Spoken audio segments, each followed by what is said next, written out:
قرآن میں اللہ رب العالمین ارشاد فرما رہے ہیں، آپ دعا مانگیے میرے پروردگار، میں شیطانی وسوسوں سے آپ کی پناہ میں آتا ہوں، اور اے میرے رب، میں اس بات سے آپ کی پناہ چاہتا ہوں کہ شیاطین میرے پاس آ دھمکے، یہاں تک کہ جب ان ایمان نہ لانے والوں میں سے کسی پر موت آتی ہے تو وہ کہتا ہے، اے میرے رب، مجھ کو دنیا میں واپس بھیج دیجیے تاکہ جس دنیا کو چھوڑ کر آیا ہوں اس میں کچھ بھلے کام کر لوں۔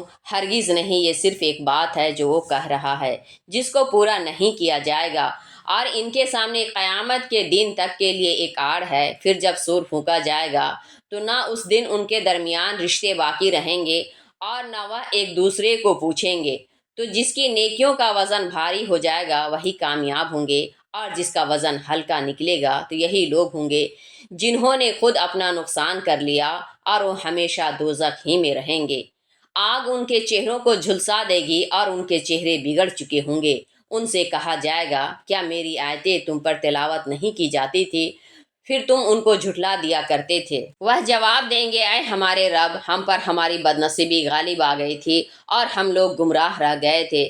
ہمارے پروردگار، ہمیں یہاں سے نکال دیجیے، اگر ہم پھر ایسا کریں گے تو ہم ضرور ظلم کرنے والے ہوں گے۔ اللہ فرمائیں گے، اسی میں ذلت و رسوائی کے ساتھ پڑے رہو اور مجھ سے بات مت کرو۔ میرے بندوں کا ایک گروہ دعا کرتا رہتا تھا، ہمارے پروردگار، ہم ایمان لے آئے ہیں، اسی لیے ہمیں معاف فرما دیجیے اور ہم پر رحم کیجیے، اور آپ سب سے بڑھ کر رحم کرنے والے ہیں۔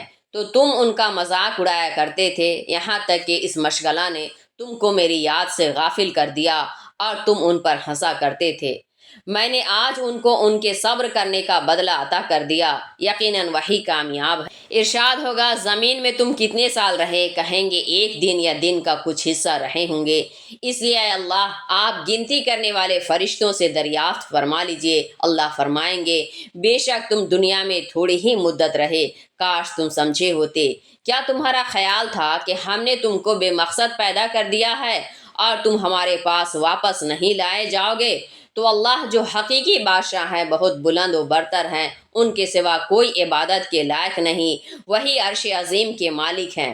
اور جو شخص اللہ کے ساتھ کسی دوسرے معبود کی عبادت کرے گا، حالانکہ اس کے پاس اس کی کوئی دلیل بھی نہیں ہے، تو اس کے پروردگار کے پاس اس کا حساب ہوگا۔ ایمان نہ لانے والے یقیناً کامیاب نہیں ہو سکتے۔ آپ دعا کیجئے، میرے رب، معاف کر دیجئے، رحم فرمائیے، اور آپ سب سے بڑھ کر رحم کرنے والے ہیں۔